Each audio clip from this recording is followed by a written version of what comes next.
សំលុយតាំងពីឆ្នាំមុនបើសិនមានយីអូនមានប្រពន្ធមួយ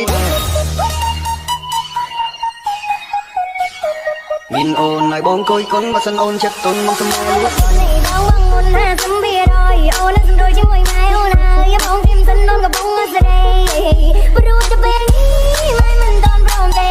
អូនសុំមួយរយៈពេលមិនខ្នាអូនឆ្នាំដេកចាំរកខាងណាស់បងមកខំណាស់កំពុងជួយស៊ីម៉ែកំពុងដេករួយនេះក៏មិនចាប់អូនកំពុងដាក់នុយពេលម៉ែភ័យម៉ែលេងគិតរឿងលួយលើអាមកសេនឲ្យចេះទុកដាក់ក្នុងពេលសេវវិញម៉ូតមុនជាណៃគិតឲ្យឆ្ងាយប្រយ័ត្នលបូតចូលឆ្នាំដេកចាំរកបងមកច្បាំងបងមិនមែនស្រួលទេទុំកំពុងណែនរកគ្រប់វិធីចឹងជិះបងមែនទេចូលឆ្នាំដេកចាំរកខាង